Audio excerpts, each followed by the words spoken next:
Hi, everybody.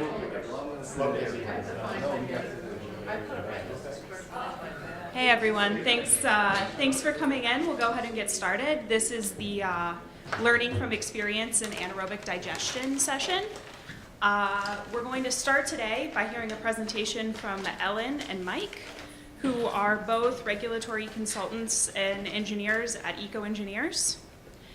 Ellen has 8 years of experience working as a consultant, in the last 3 focused on biogas consulting and design. She has experience working with both municipal and industrial clients and has also worked as a process engineer for Cargill, where she developed extensive knowledge and familiarity with the biofuel production environment. She has a bachelor's degree in chemical engineering from University of Nebraska-Lincoln. And Mike has 20+ years experience as a GIS specialist that enables him to create detailed studies and gather data integral to biofuel projects. He has 15 years experience providing regulatory consulting and management at both state and federal levels. And Mike is a graduate of Northwest Missouri State University with a degree in geography. All right, we'll hand it off to Ellen to get started. Thank you, Ellen. Welcome. Thank you for coming to learn about anaerobic digestion. I'm going to take the first half of the presentation, and then Mike's going to jump in for the second half. So first, a little bit about EcoEngineers. Some of you may have heard of us. We are located here in Des Moines. Our office is in the East Village, but we work with our clients across the country and internationally. We are all about renewable fuels. So we do some compliance work for renewable fuels. We do auditing. We do consulting. Anything that kind of touches the renewable fuel world from a regulatory perspective, we help our clients navigate. As you may know, renewable fuels does have a considerable amount of regulatory influence from the federal and state level. So we assist with that. Specifically around biogas, so we have a program called 360-degree Biogas Solutions. So we can help you from start to finish with a biogas project. All the way from asset mapping and waste shed studies, like finding what you're going to put into the digester, to doing the legal contracting between the feedstock and the pipeline that's going to accept the biogas, and then to technology selection and some high-level design preliminary work, and then the regulatory side at the end. How do you generate RINs and RFS and LCFS compliance? So all those things we're going to touch on later in this presentation. Okay, so as you may or may not have heard from the summit, food waste is an issue. Only 5% of food waste generated was composted in 2014. All this data came from the EPA, and about 21% of what goes into landfills is food waste. So I think we all recognize at this point that food waste is an issue, and anaerobic digestion offers us a way to beneficially reuse that food waste. So, what is anaerobic digestion? An anaerobic digester is basically like a stomach. You put food in, there's no oxygen in the environment, and it is broken down by microorganisms. What comes out at the end is a digestate, or a liquidy material that can be put on farm fields or otherwise disposed of, because most of the pathogens have been killed, depending on the digestion system you use. And then the other part is biogas. So the bugs that are eating the waste emit a gas as a byproduct of their processing of the waste. So the biogas is really the exciting part of anaerobic digestion, and really gives it a lot of revenue potential. So we're going to get into that. Okay, so this is just a graphical representation of digestion. So on the left side, you have your feedstocks, your inputs. So it could be manure, it could be food waste, could be crop residues, organic materials in general. So then you have the digester, and what comes out, as I mentioned, are the biogas and digestate. So the biogas then can be used for different purposes. So we're showing their heat, power, and RNG. RNG standing for renewable natural gas. So we'll get into the details of that. Okay, so benefits. Much like I already mentioned, we're going to divert waste from the landfill, so prevent landfill growth. Part of that is also then diverting the food waste that would otherwise break down in the landfill to a digester that reduces odors and methane emissions that come out of the landfill. Methane being the main component of biogas. So whether the food waste goes into a digester or the landfill, it's going to break down. If it's in the landfill, the likelihood of there being increased methane emissions is higher because a landfill is just not as well sealed as a digester is, essentially. A digester is also more optimal conditions for digestion. So food waste biodegrades easily. So you put a decent volume in, it's going to be a much smaller volume coming out. And then increase and diversify revenue and produce natural gas fuel. So obviously the RNG is the big revenue source, but there's also revenue possibilities from tipping fees. So by accepting food waste or other waste into your digester, you can charge for that. Just like the landfill charges you to drop something off, it's the same concept. And then nutrient sales, that digestate that comes out of the back end typically has nitrogen and phosphorus in it, both of which are elements that are needed to put back in the soil to help the next round of crops grow as fertilizer. Okay, so what are we going to use our biogas for? So this is a chart from left to right.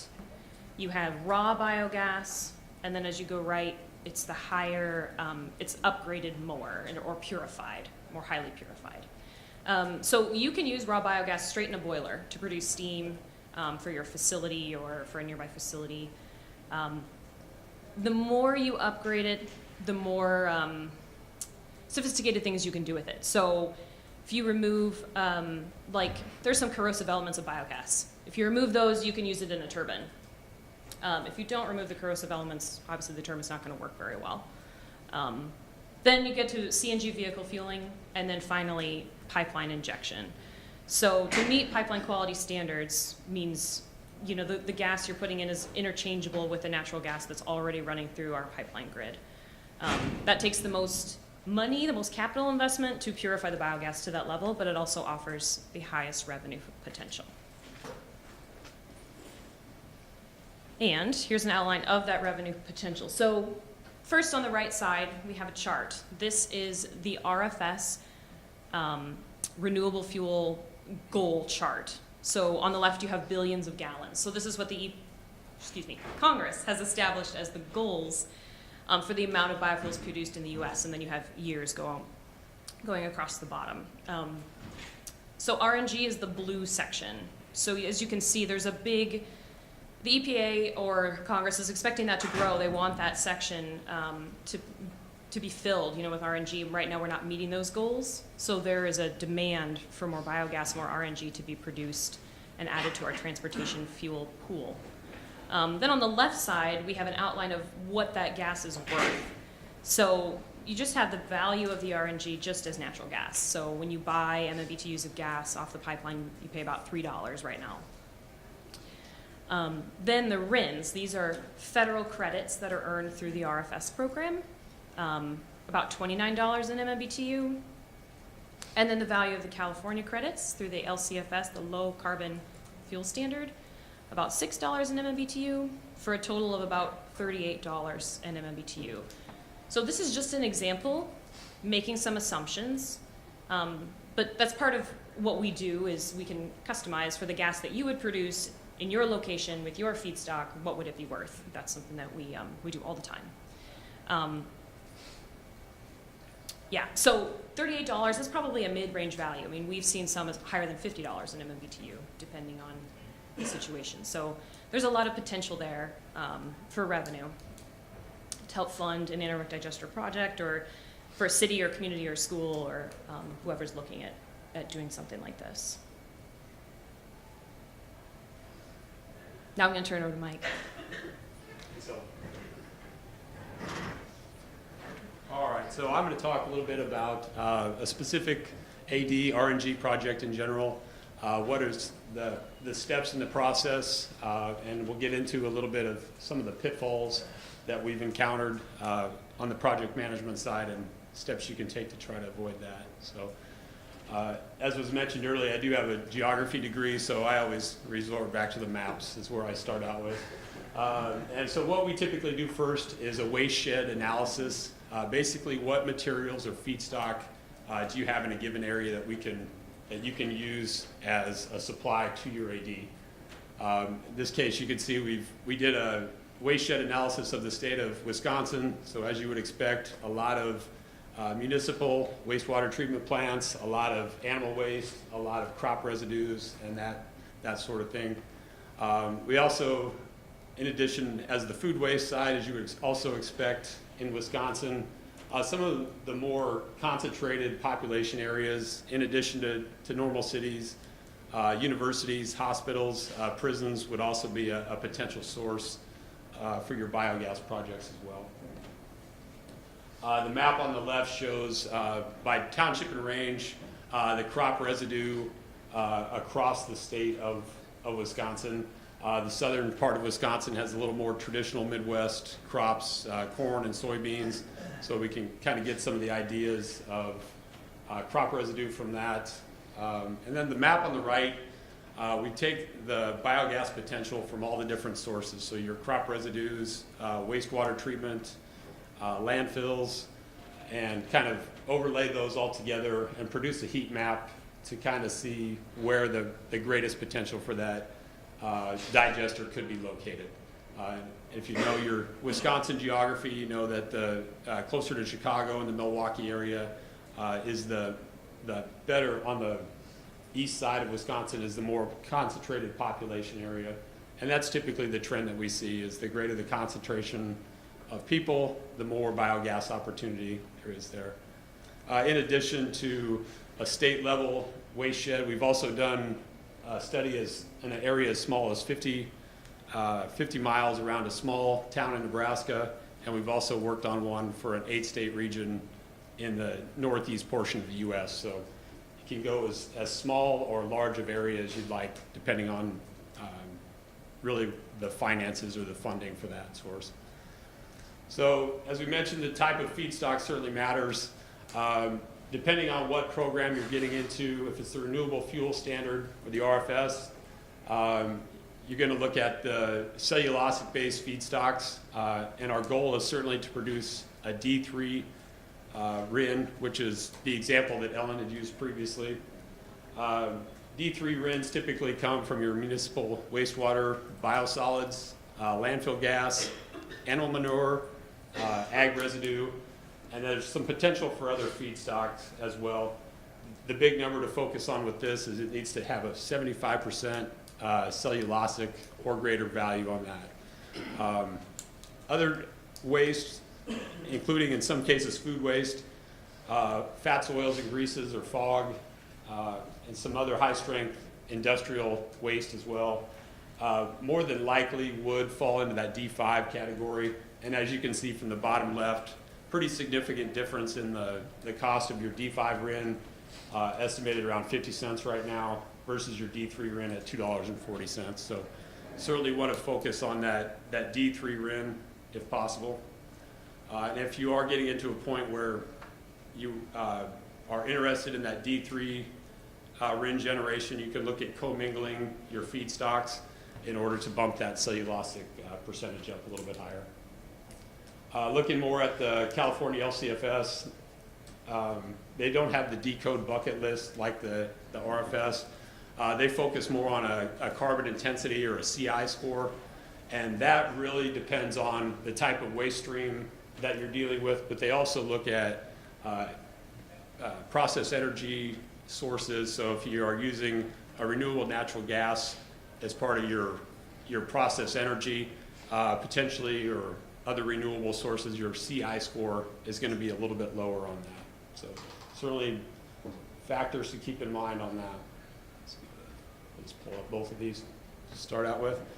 The chart on the left looks like what we have typically seen or what's kind of traditionally been completed, whereas you're using this wastewater treatment plant as an example. The biosolids and the food waste are typically going into one large anaerobic digester. There's no separation between one AD versus the other. And so with our experience from the EPA, working with the EPA, we found that causes a lot of concern on their end because it's hard to tell, what the feed source or feedstock really is. And so the metering is an issue.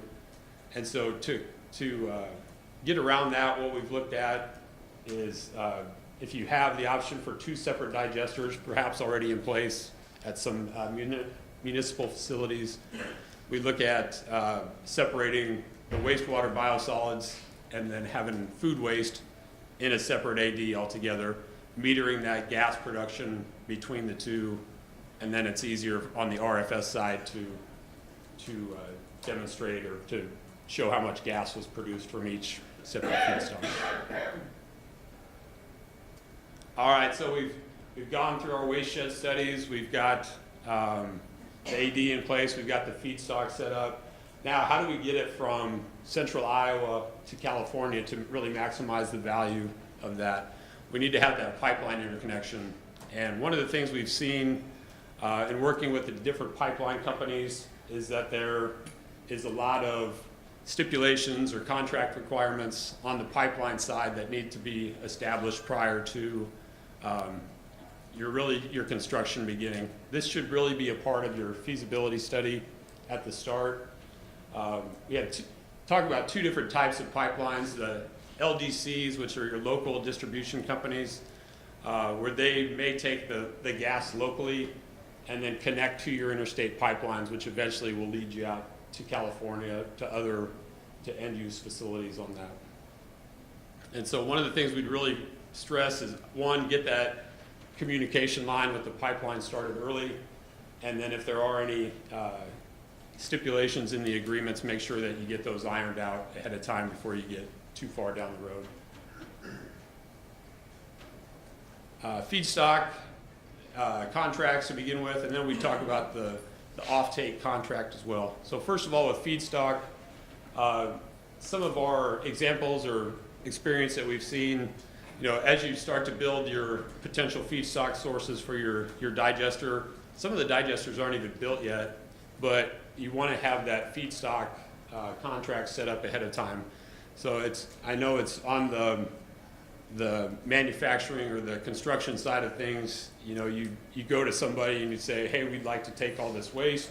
It's going to be a great plan 3 years from now.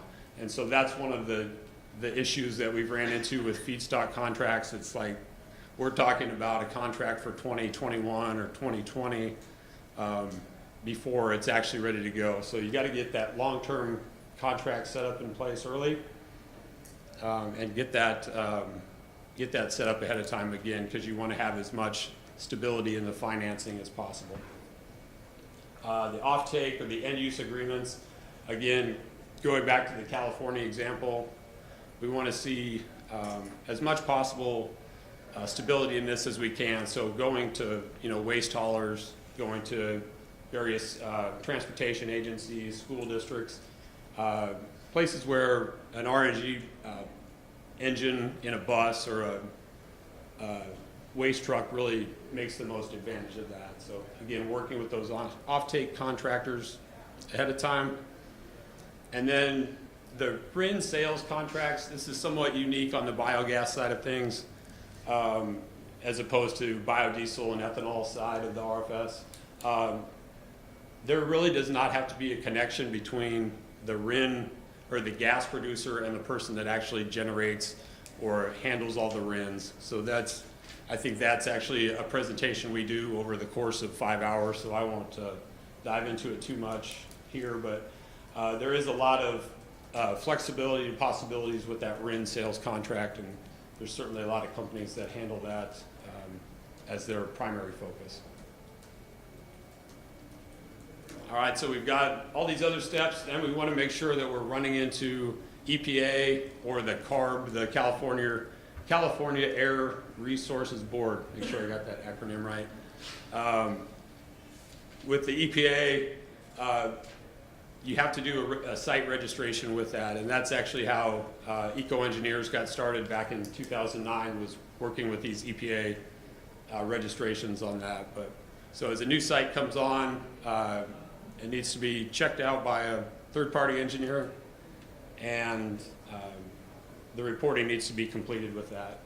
For the LCFS, they handle things a little bit differently. They have to go through 3 months of operation and then take the data from that 3 months of operations to get to the point where you're able to generate credits on that. So, the one unique thing, or the thing that seems to be an issue right now at the EPA level, is it's kind of those one-off projects. We're running into a lot of unique situations where you may have several farms producing gas and purifying gas, but then the gas is transported by truck to one pipeline injection location. And so with that, there's been some communication, shall we say, back and forth with the EPA in order to get that, to get those issues ironed out before it's moved on in the permitting process.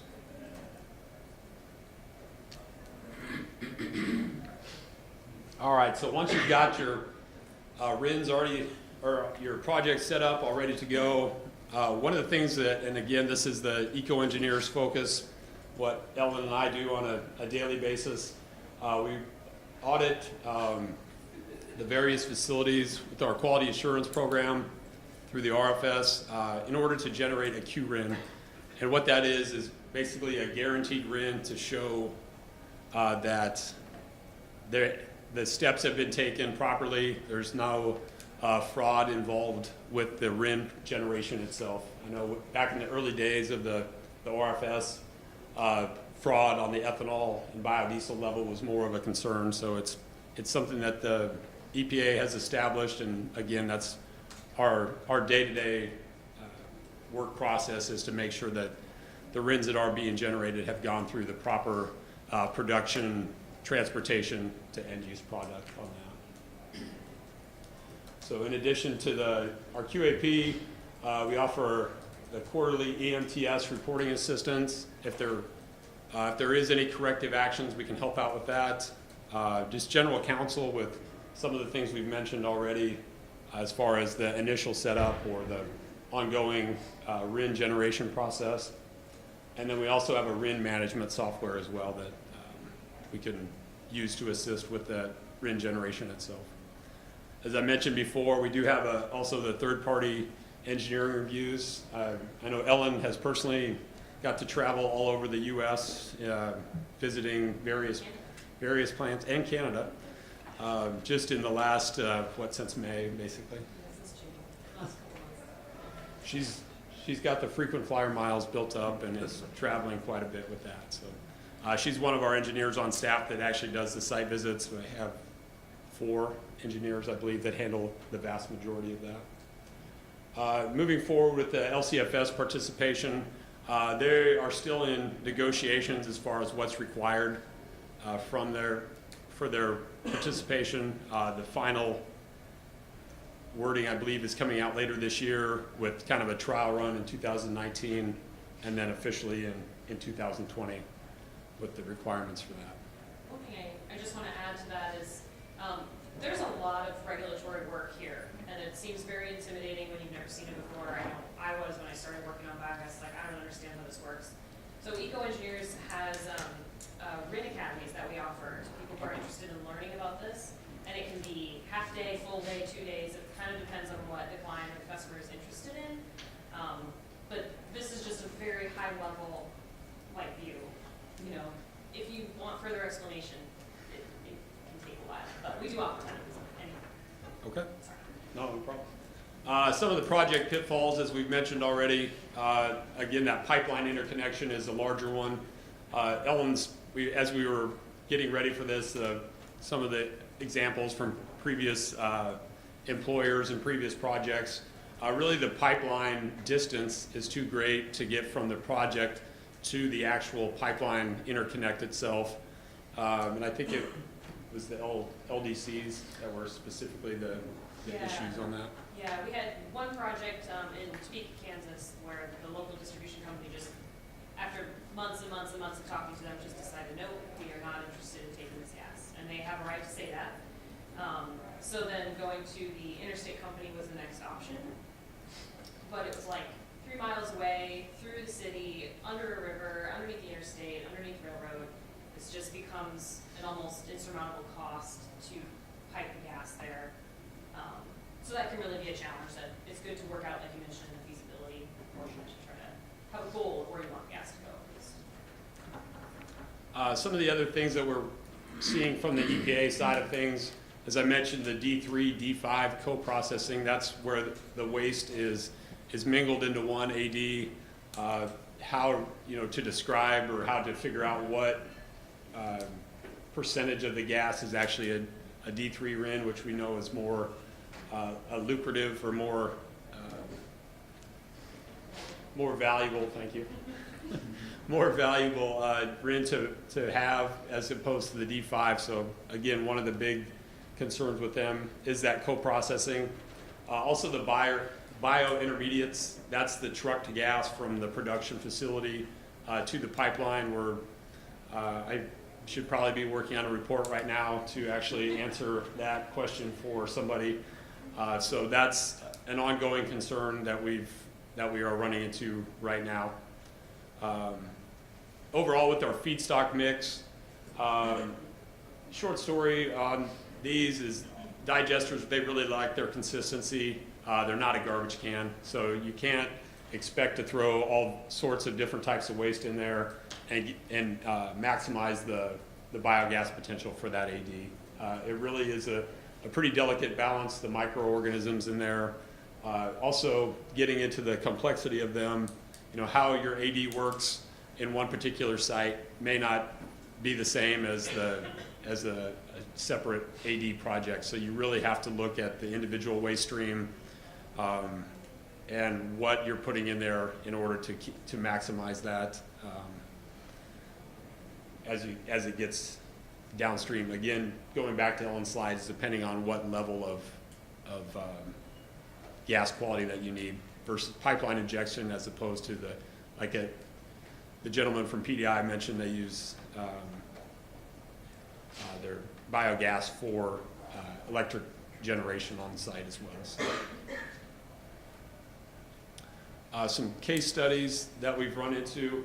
I know Ellen has spent more time on the Portland, Oregon project, but to quick answer on that is working on a separated food waste plan, making that into a slurry, and then working with the city of Portland and their digesters to make sure that, again, maximizing that biogas potential for that. And one of the main focus that we see at the majority of cities that we work with, we're trying to utilize the existing infrastructure. Building a digester from scratch is a multi-million-dollar project. And so everybody would certainly like to avoid that if possible. And so kind of retrofitting existing ADs that are already in place. Also working with the Des Moines WRA. One thing that's unique about them is the amount of, or the different types of waste that they allow into the digesters. So also working on upgrading that, and then working through the steps of the D3, D5. Oops, wrong slide. The D3, D5 slide, co-processing with that, and making sure that they're, again, segregated into that, those different types of digesters. Alton, Illinois is a smaller city outside of St. Louis. Again, they're running into the same thing, some aging infrastructure, and so they're trying to use funding from their biogas projects in order to fund updates or retrofit to the facility. So that's some of the feedstock examples I use were primarily from that, looking around 60 miles outside of the city, and working with waste producers 3 to 4 years down the road before the construction is actually ready to go. So in short, I think we're doing okay on time. Yeah, I actually had one comment that I realized I may have neglected to say in my slides that might be a key piece of information. The biogas attains this value when it's used for transportation fuel. We may have mentioned that, but that's really important. So when we talk about pipeline injection, it's going in the pipeline to be used as transportation fuel. In order to take advantage of California grants, it has to be used in California. So hence, put it in the pipeline, show that it can get to California, and it makes more money. Local CNG fueling is also an option. You just don't get California credits, but it's still being used as transportation fuel. So I just wanted to make sure that was clear. Okay. Thank you.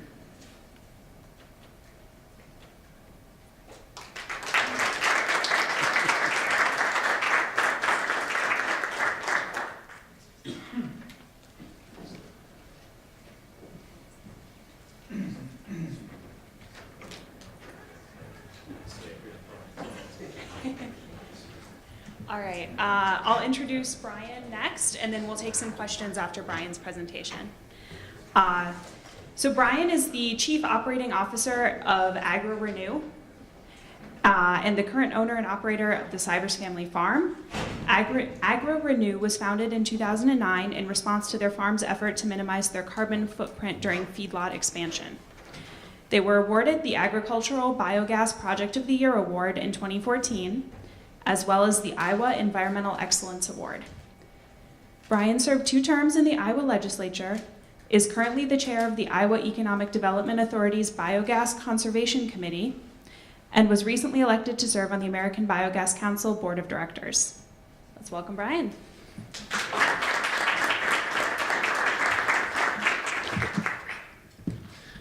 Thank you. First of all, I want to thank everyone with the Iowa Waste Reduction Center for inviting me back again to this conference. I had the privilege of being able to speak to this group last year, and certainly look forward to making another presentation. Might be somewhat similar to what we had last year, but certainly things have changed pretty dramatically in the industry, and so we'll hopefully touch on that as we conclude. A couple of things I just wanted to touch on. As was mentioned, the biomass conversion action plan has just been released by the Iowa Economic Development Authority, and I was part of that process. So we're really excited about a blueprint, if you will, that the IEDA is laid out. I know that there's copies of this biomass conversion action plan on the table up in front. There's also additional copies at the table in the registration section. So feel free to pick up a copy. It'll be available on the IEDA website very soon as well. And another thing that I was made aware of is the work that EcoEngineers did here a few years ago in preparation for the Iowa Energy Plan, and then ultimately this Biomass Conversion Action Plan was really a lot of kind of life cycle cost analysis of projects and facilities, and the Iowa Economic Development Authority has now taken over the operation of that ongoing spreadsheet, or set of spreadsheets as well, as if you will, and that's also available on their, I think it's referred to as the biogas calculator or something to that effect, but you can find it through the IEDA website as well, and that'll help with doing some analytics with regard to a potential project, and evaluating some of the feedstuffs that you might want to take, and what are you going to do with the output biogas that you're producing. So let me see if we can't fast forward here. Our focus really at AgriReNew and at our family farming operation, Sievers Family Farms, is to take the farm nutrients that we're producing, as well as other agricultural processing waste streams, and then use those resources in their highest and best use to generate energy, but also, maybe even more importantly, to focus on improving water quality and our soil health. And that's what we're really finding, is that the health and well-being of our soil, if you will, is we're starting to see it happen right before our eyes, only because of the anaerobic digestion of our organic waste streams on our farm. This is really just a summary of what I just talked about, but some of the things that we really focus on are the energy generation of those organic waste streams. We not only process manure from our beef cattle feedlot, but we also take a number of off-site co-feeds from other processors in the region, in the eastern Iowa area. And then now we're also looking at processing through our digesters biomass that we're raising ourselves through the planting and harvesting of cover crops. Just AgriReNew is a joint venture that my family, my wife and I actually created along with some other investors, Davidson Renewable Energy out of the Quad Cities. So we operate as an LLC, and AgriReNew owns all of the structures on site, and we'll look at some of those here shortly, but it's basically 2 anaerobic digesters and a number of other storage structures on site. And we're located in western Scott County, about 25 minutes northwest of Davenport. Lisa and I created the primary owner of AgriReNew, and that's Sievers Family Farms, back in 2010.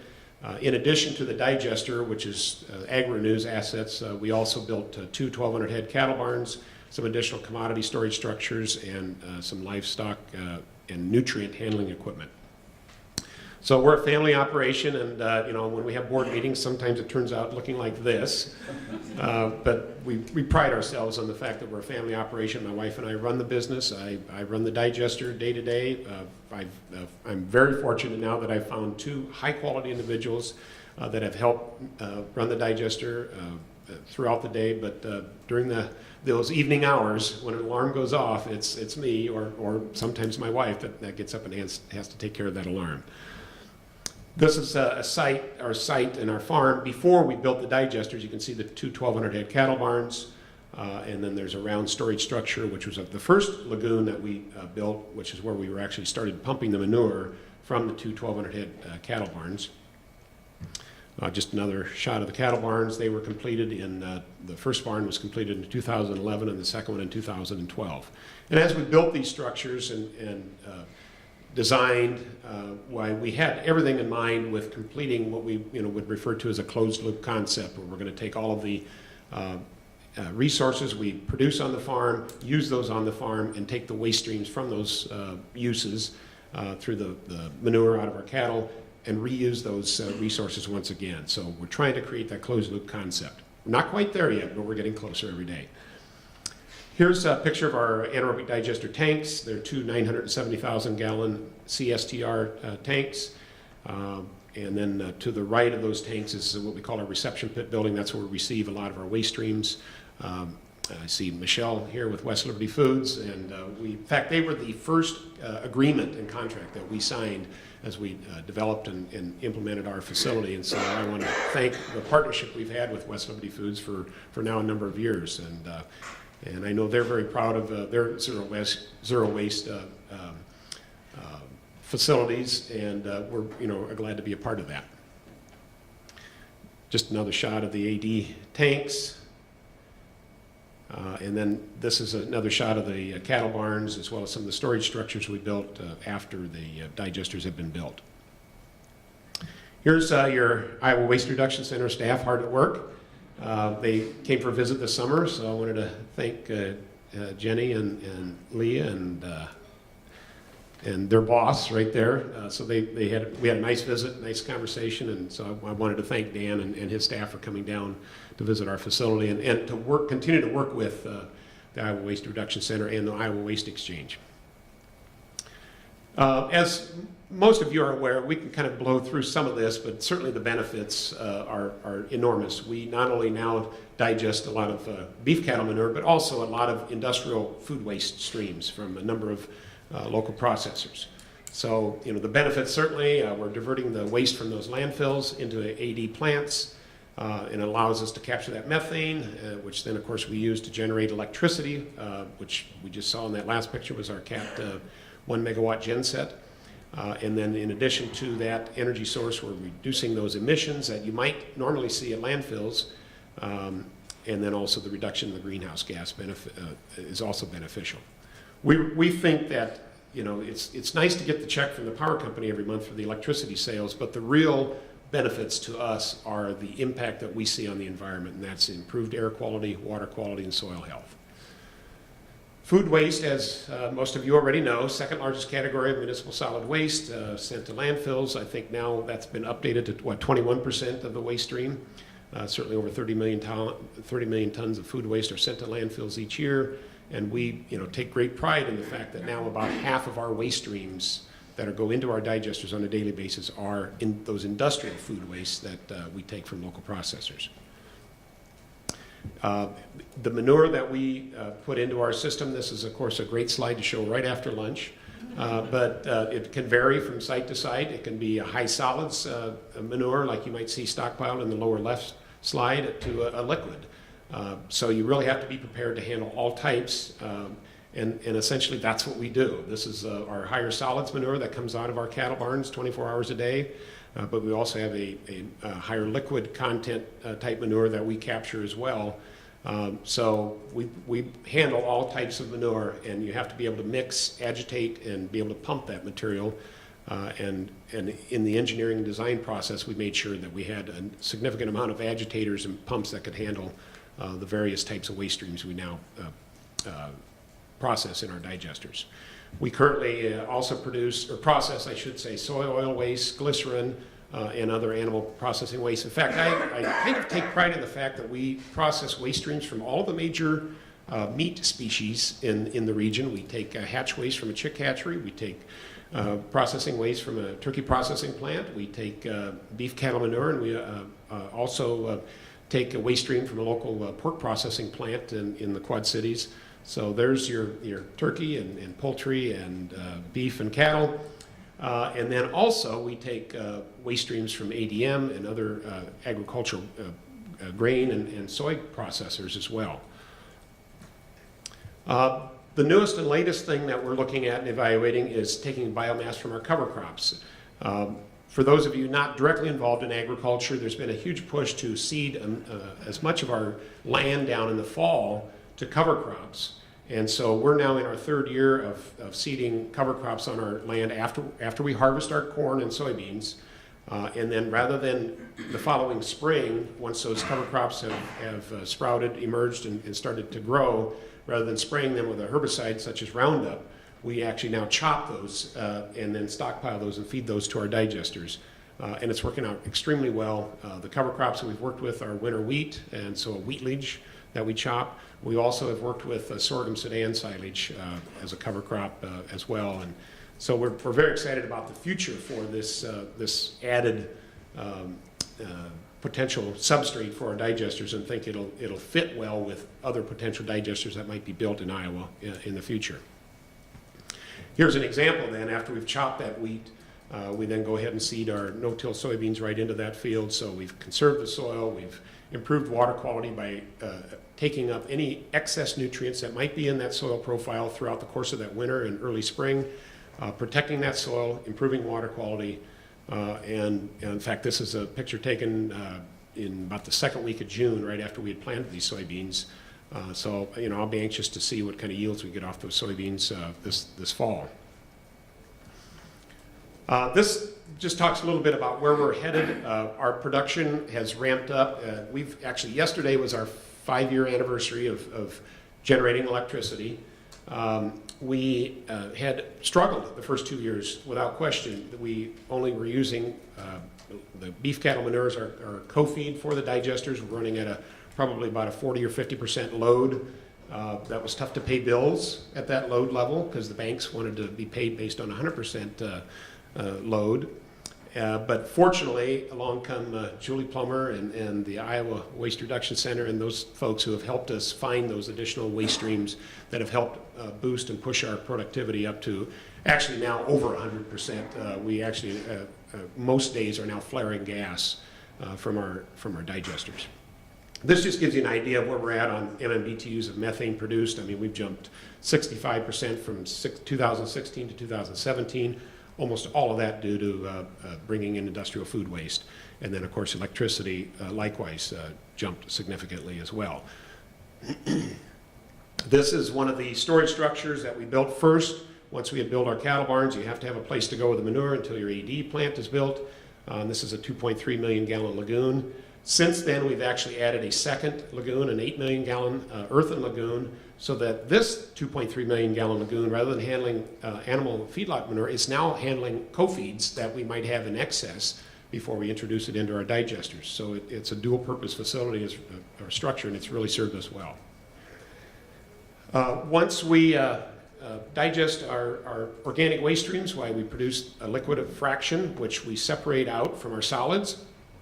This is the solids component, as you mostly are well aware of, the biofibers, which is the solids portion.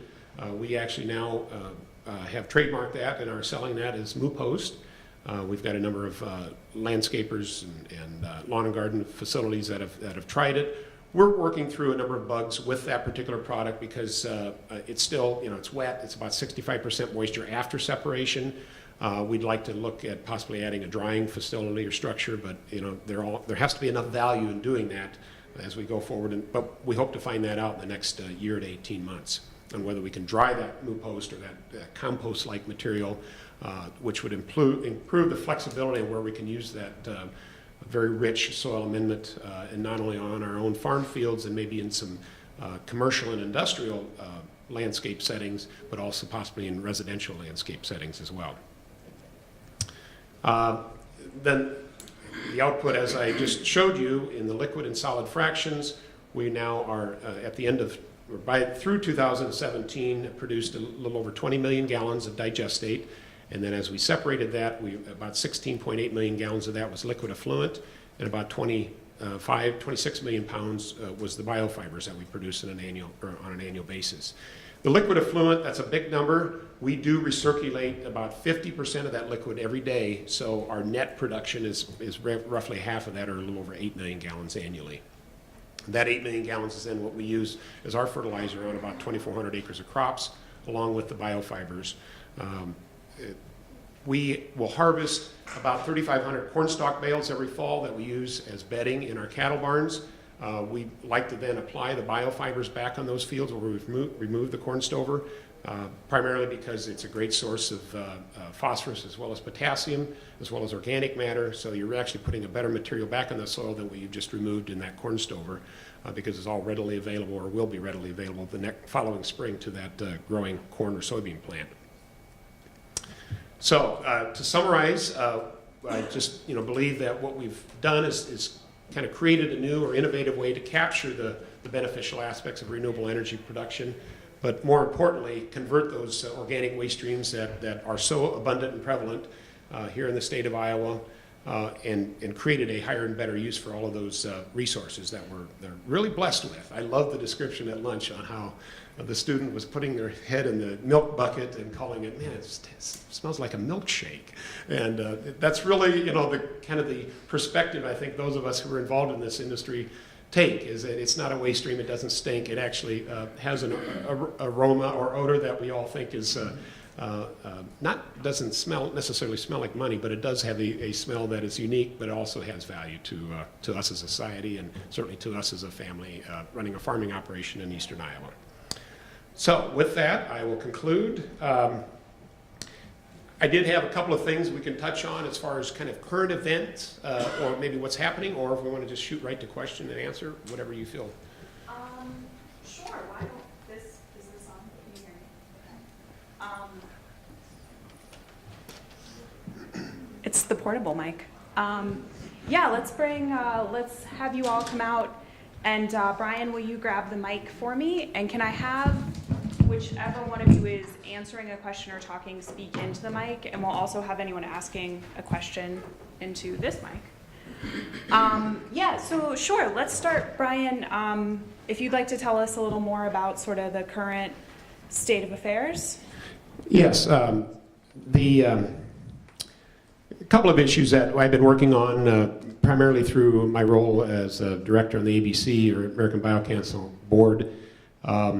Certainly, as the folks from EcoEngineers talked about, the change in the industry when we established and built our facility in 2013, really the only game in town up to that point was using our biogas to generate electricity. Since then, of course, it's changed pretty dramatically.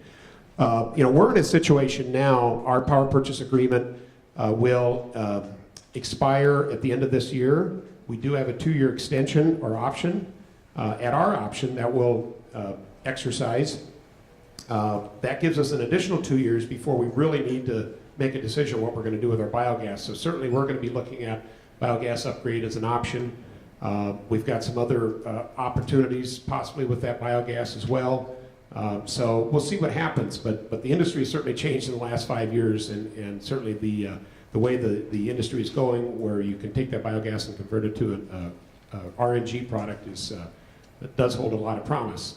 Unfortunately, it also comes with a high CapEx, and that's what we're going to have to struggle with.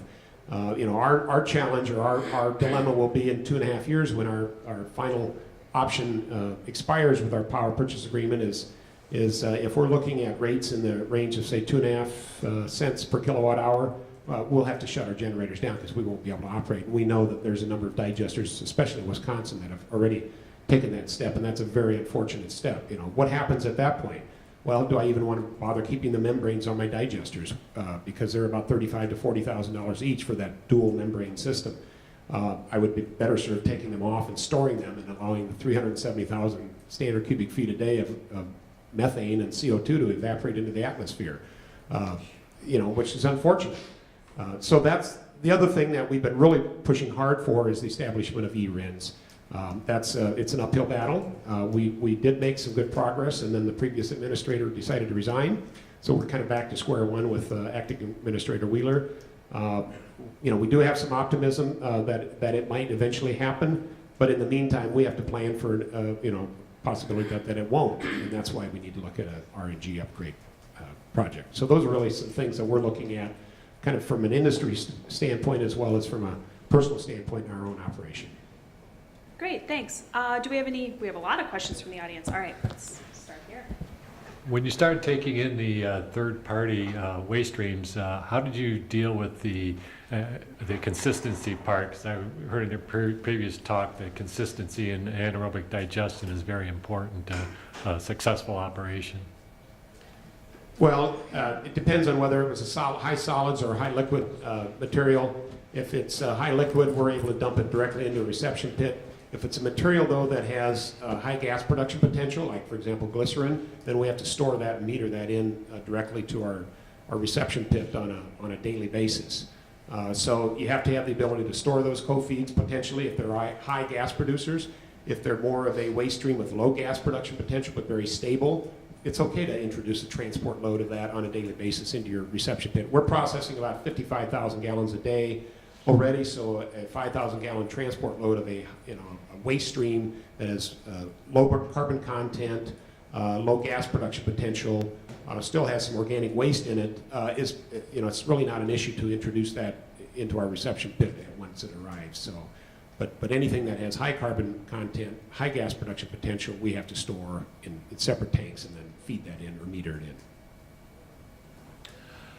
Question for EcoEngineers. Could you educate the audience a little bit about, you mentioned the REMs, the California REMs and the tax credits. There's a lot of people here that probably don't know what you're talking about, and give us a little bit of background on that. Sure. As I mentioned, it's kind of a big topic. So RINs are the currency of the RFS. So when you produce a unit volume of fuel, you generate a certain number of RINs. Everything's based against ethanol. So 1 gallon of ethanol produces 1 RIN. And it's based on an energy density then as in relation to ethanol. So when you produce 1 MMBTU of RNG compared to ethanol, you get 11.72727272 RINs per MMBTU. So it's times 12 basically the value. So if you see, a 1 D3 RIN is $2.40, and you have 1 MMBTU of gas, you can multiply the value of the RIN times 12, and you get an approximate value for your gas. As far as the LCFS, so that's based on a deficit or a delta, you could say. So California has set goals for what they want the overall carbon intensity to be of their entire transportation fuel pool in the state of California. So depending on which fuel you're displacing, so in this case CNG is displacing diesel generally in heavy trucks and buses. Diesel has a carbon intensity value, and then your RNG has a carbon intensity value, and then that delta is the number of credits that you generate. So clearly the lower your CI, the better you're off, better off you are. There's a ton of caveats and assumptions that go into that, and right now the diesel, there aren't many conversions being done right now to go from diesel to CNG in those trucks and buses, and the market for CNG to displace diesel is gone pretty much. It's all full. So if you do want to go to California with your RNG, you have to displace other RNG that's already there, if that makes sense. So the amount of revenue you're going to earn is not from displacing diesel, but that is a whole discussion we can get into if you really want to know specifics, but that's the lay of the land for now. Do you think that was helpful? Yeah. Good, okay. Okay. Thank you. So one of the vehicle fuels that is becoming more and more popular is electric vehicles. And I know currently RFS doesn't give credits to electric vehicle fuels as a fuel. What is the EPA's plan, and what's your stance on it? And you guys. Okay. Yeah, go ahead. John, that's what I've been working with another organization out of DC called Bridge to Renewables. as well as the ABC. We felt we had made pretty good progress with Administrator Pruitt. We had a meeting with him back in early June, and about a week after we had our meeting, he left, of course. And so right now it's still up in the air. But we've written letters. We've written letters to the president. We've had congressmen write letters. That's really the extent of our effort, is just continuing to try to put the pressure on to try to really level the playing field, because that's from a AD operator's perspective. You know, right now it's a little unlevel, and certainly if they were to allow the ERINs to be eligible, that would help. But it would also help us buy more time to be able to evaluate an RNG project as well. So that's the issue to me, is that there's the playing field's not level, and so we're really at a disadvantage. And then when you start to throw in low electricity rates because of the tremendous growth in solar and wind, the storm clouds are on the horizon. And the other issue, while we're talking about that does have an impact, is the whole food waste versus high cellulosic content waste streams. It still behooves me to understand why that food waste, as it goes into that landfill, is going to receive the D3 win, but if it comes to our AD facility, it won't. That's Where's the my, logic in yeah. that? That's kind of the next question. D3, D5. What is the stance on, how that is divided? And is that really a scientifically based, or is that, from a digester's operations point of view, after hydrolysis, your bugs take care of the rest of it? What is the big D3, D5 differences? Yeah, that's a great question. So, so at a wastewater treatment plant, for example, you can take a high-strength waste from a food processor, put it in your primary tanks, at the beginning of the wastewater process, and by the time it gets to the digester, boom, D3 gas. But if you take that waste and put it directly into the digester, oh, D5. So it's kind of an issue that the EPA has yet to really figure out how to resolve. So we take clients on a case-by-case basis, review what they're trying to do, what their goals are, and we try to have those discussions with EPA to get some kind of guidance on what they will or will not approve when we go to register their project. But right now, the best advice is separate your waste. I mean, they will not touch anything that's co-processing that you want to get partial D3 RINs and partial D5 RINs. They just won't. I was also going to mention on the ERIN side of things, from the EPA standpoint, it's like a whole new animal, right? So you started out with this RFS program that was really designed for ethanol. So you have gallons, physical gallons of fuel. It's very easy to track. Where is it being used and produced and the quantities? Then you had biogas, which is also different for them. They made that change in 2014, which, as you mentioned, really changed the playing field.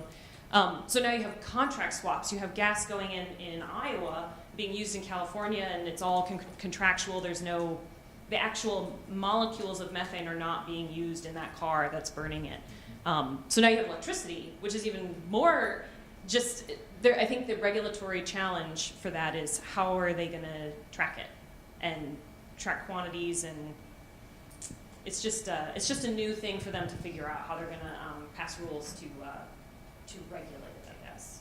So, yeah, it's a challenge. I might add that the tracking of that obviously is, and making sure there's no double counting that takes place. Exactly. Yeah.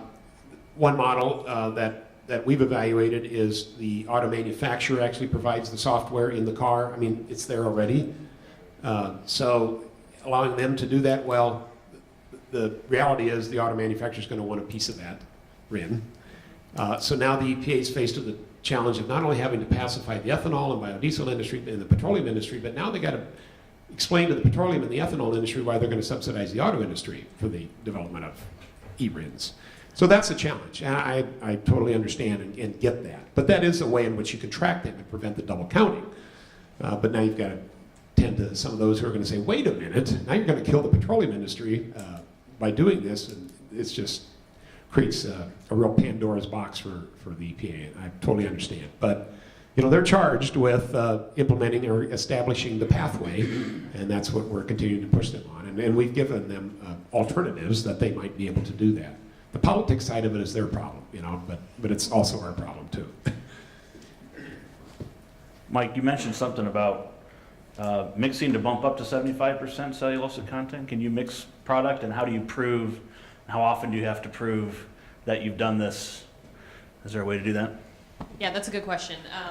So when you mix feedstocks, to prove you have 75% cellulosic content, you actually are going to have to take a representative sample and test it for 75%, what is it, cellulose, lignin, I don't remember all the other names of the compounds, but yeah, you're going to have to prove to EPA that what you're going to receive is consistently above 75%, and even then it's like, ooh, we'd have to have discussions, and you know, we have contacts in the EPA, we have hypothetical discussions with them at times to try to see which way they're going to lean on something, because it's still mixed feed, a mixed feedstock, so you just never know. How often?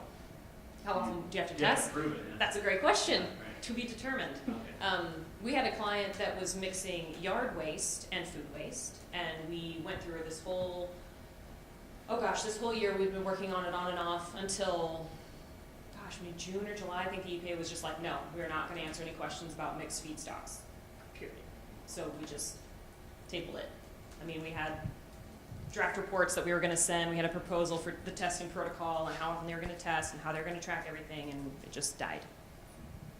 So that's not very, you know, not a very optimistic message, but that's what happened. Other questions? All right. Yeah. So I sat through a presentation yesterday about anaerobic digestion, and the speaker brought up the difference between the number of ADs in Europe compared to the United States. So I would like to ask you, why do they have so many more than us? Because it would be nice to have them everywhere. And what can we do to grow the industry? Because it just seems like a win-win to everybody. How can we grow the industry in our own country? Well, so in Europe, they have different regulations. They're just stricter on air quality and water quality, so people were forced to do something with their waste, and I suppose solid waste disposal then too. They're forced to do something with it. So for them, anaerobic digestion has been a solution for their wastes for a long time, and they've taken advantage of the biogas, and it's just been ingrained into their regulations for longer than it has been here. As far as promoting, my opinion is it's all about education. Like, people don't really understand anaerobic digestion or the benefits or what it can do, and especially biogas as an energy source. You know, it's just, people just don't know. So that's why we're here. I'm not sure I can add anything more other than re-emphasize the education aspect. That's what it takes. And priorities. Europe, especially Germany, they had a priority of not wanting to see any more nuclear energy produced in their country or surrounding countries if possible, although France has taken a different approach. And they had to import natural gas. They didn't want to burn coal anymore either, so they were really left with, you might say, renewable energy. And AD was the first place for them to start because they had waste management issues. And of course now they've added solar and wind to that portfolio as well. But yeah, they're a great model. They're 9,000 digesters to Iowa's, 15 municipal and 3 on farm. So we've got a long way to go. I'm not sure we'll ever achieve 9,000 in the state, but certainly let's try for 100. And I think that's a good goal that we need to look for, is 1 per county as an idea or goal. And I certainly think we can support that in this state. Okay, and one other question. So I've never met an anaerobic digestion operator. So where do you get your skilled staff, your skilled workers? Where do they come from? How do you learn it? What's the learning curve? Mine came from Craigslist. But you asked a very, very good question. We don't have any training or a formal education process in the state other than through wastewater management programs, and that obviously is pretty close. But we're working with a little bit different dynamics. So if we're looking at an on-farm system, it'd be nice to be able to tap into the wastewater management courses that do exist in the state, or to maybe expand on those and to look at bringing agronomic backgrounds into that wastewater management, or call it something different, maybe call it an AD, facilities operator training program or certification program. But that's a great question. The ABC, American Biogas Council, does have an on-site digester training program now. They actually now have 2 per year. They started off, I think, just 2 years ago with their first one. This past year they have 2, and I believe they're going to continue to expand that process as well. And that becomes a certification program for AD plant operators. So I may have to go through that one of these days. Do you see anything with the renewable fuel standards being changed? I think the goals or the targets are set through 2022 maybe, and I've heard a little bit of noise about some possible changes in that. Do you guys see any negative impacts to those standards being set in the next few years? Well, you never know. I mean, you can't really predict the politics of it, but the RFS has been well supported by the agriculture industry and most other industries except for the petroleum industry. So, you know, that it kind of, it's supported by the environmentalists and the ag industry, which brings you both blue and red support, which hopefully means that it will survive. The volumes don't decrease. It doesn't go away after 2022. It just levels off. Instead of increasing every year, it just levels off until Congress changes it. So the demand in the program will still live on. It just may not grow. It's hard to say. There are tons of different things they could do to change the RFS, but you just don't know. Yeah. I won't try to predict. Because Yeah. it's the $64 question right now. What happens in 2022? Other questions? Okay, well, I'd actually like to ask one, I think for Ellen or Mike, probably. Maybe Ellen. We've heard, I think, especially in other sessions, other conferences I've been to, you know, that commercial AD is kind of financially tricky, and that, you know, the RINs have a lot to do with that, but I'm curious sort of what, as much as you're comfortable speaking to, your client base looks like, and, you know, sort of what the outlook is different for a commercial operator versus maybe a municipal operator, some type of public-private partnership. Yeah. We've seen all sorts of different types of projects come across our desks. Municipal ones generally are pretty easy because you're already making D3 gas. You already have a trained staff on site. You already have digesters there. Like, there's really nothing. It's just a financial balance of adding in the upgrading equipment, which, depending on the technology you choose, can be not. The real cost problem is the connection to the pipeline. So we have clients in California that are trying to connect into Southern Cal Gas, which is the worst pipeline for biogas because their requirements are ridiculous. But they're talking about like $5 million just for the interconnection. And that's like twice what the cost of the upgrading is just for that portion of the project. So that can be a real challenge. And that's also part of the education thing. I know ABC has been working on that and establishing a common requirement across pipelines across the country for quality. And again, it's an education to the pipeline of this gas is not going to be dangerous. You know, it's going to meet all the requirements that your own gas that you're currently flowing, you know, meets. Okay, municipals, we've seen several private clients that might be in the agricultural sector that, you know, have connections to dairies or other farms that produce a lot of manure. That, you know, we evaluate regional digesters for them. See, public-private, I think the city of Portland is a public-private one, but I don't have a ton of details on that. So we see all sorts. We do a lot of feasibility studies where we just evaluate what do you have on hand, how much gas can it make, what's the value of that gas for people so they can make decisions on it. Thanks. Bryan? Take another different angle from a farm perspective. I know what Raceline Energy has done in Missouri is pretty significant, and working with Smithfield Foods and some of their hog facilities, and then using the perennial crops to add that carbon content to the manure stream to enhance gas productivity in their digesters. I believe that model will work in Iowa as well. We have a number of areas of the state where we have high concentration of livestock, especially hog manure.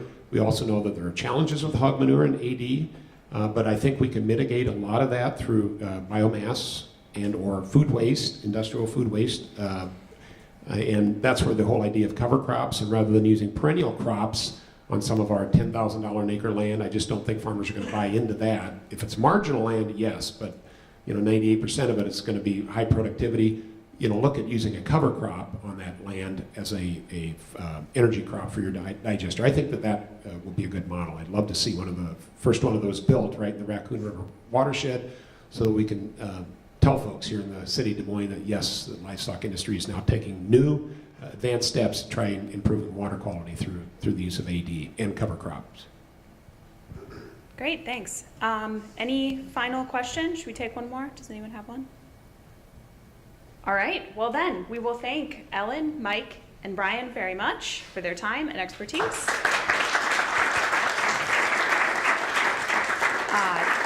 Thank you all for coming, and we're headed into a break now, and then after that, at I believe 2:30, there will be a session about composting in this room.